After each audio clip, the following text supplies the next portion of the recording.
Oke, Assalamualaikum warahmatullahi wabarakatuh. Selamat siang dan malam dimanapun kalian berada. Di sini kita dari kelompok Piopli akan mempresentasikan final project kita, yakni auto vending. Jadi aplikasi kita ialah auto vending, di mana di sini kita membuat semacam mini e-commerce. Oke, sebagaimana bagian job desk-nya, di mana di sini kita menjelaskan satu halaman yang bertanggung jawab atas diri kita masing-masing. Jadi untuk saya sendiri, kebetulan saya sedang memegang dari pengaturan language setting. Jadi di sini saya memegang fitur pengaturan bahasa, di mana aplikasi kita bisa mengubah bahasa sesuai yang diinginkan. Nah, cara kerjanya gimana? Nanti fungsi load language ini dia bakal melakukan loading language-nya, akan menarik seluruh bahasa yang ada di dalam language.json dirubah menjadi seperti dictionary menggunakan dictionarized object. Setelah itu nanti di tempat yang dibutuhkan, di halaman-halaman yang dibutuhkan, contohnya ialah salah satu contoh yang tadi saya praktekkan di halaman vending, itu ada fungsi apply language, di mana nanti dia akan berubah sesuai language yang dipilih. Oke, itu untuk salah satu fitur dari auto vending. Fitur-fitur selanjutnya akan jelaskan dari anggota-anggota yang lain. Untuk anggota selanjutnya, Mas Giovan, saya persilakan. Jadi di sini terdapat sebuah currency manager yang dimana fungsinya untuk memanggil pet JSON itu, yaitu tepatnya ada di line 32 untuk memanggil si file JSON tersebut. Lalu dia akan membuat sebuah loop yang dimana untuk mengkonvert si JSON itu menjadi sebuah objek. Setelahnya ketika memilih suatu produk, dia akan mengkonvert. Jadi gini, ketika ketika produk itu terpilih, maka dia akan terkonvert secara otomatis sesuai dengan mata uang yang sudah dipilih oleh admin tadi. Jadi alasan saya memakai runtime karena runtime ini sangat fleksibel dan bisa untuk menyimpan data-data yang banyak. Sekian, terima kasih. Oke, terima kasih untuk saudara Giovan. Kemudian dilanjut untuk fitur-fitur yang lainnya yang akan dijelaskan oleh saudara Dika. Mas Dika, saya persilakan. Oke, jadi saya di sini mengerjakan menggunakan metode kode reuse, di mana kode reuse ini adalah menggunakan kode kembali. Jadi seperti kita membuat library terlebih dahulu dan kita tinggal manggil library tersebut. Jadi kita nggak perlu membuat kodenya bolak-balik di fungsi yang mau kita pakai gitu. Jadi ini di sini saya sudah membuat library namanya item.cs.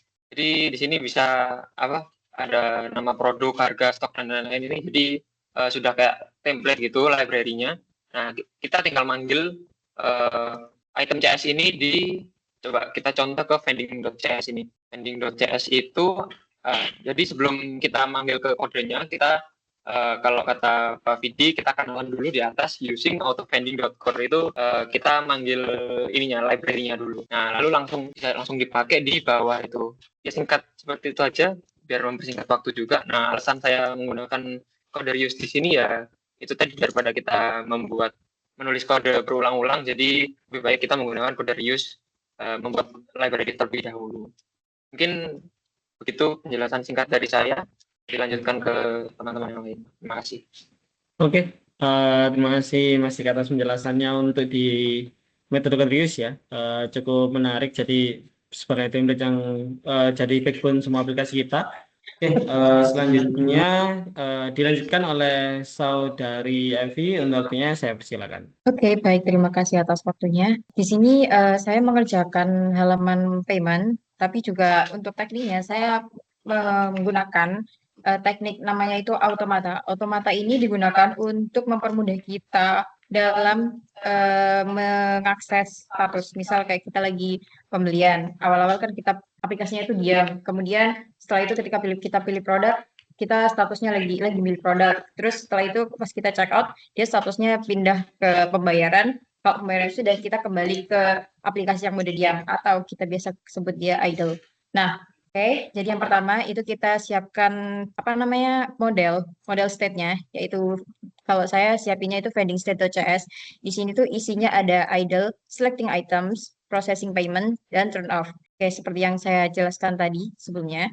Kemudian selanjutnya ini ada namanya function set state. Itu kita gunakan untuk mengatur state-nya. Jadi misal kalau idle dia harus kemana, kalau idle dia harus ada di halaman apa, kalau stack item dia pas kayak gimana, dan processing payment dia juga harusnya bagaimana, seperti itu. Nah, cara pemanggilannya itu sangat mudah. Kita tinggal panggil functionnya, terus kemudian kita isi parameternya dengan state yang akan kita gunakan. Misal seperti contoh ini ada di setelah kita berbelanja itu ada namanya kita set dia ke idle lagi.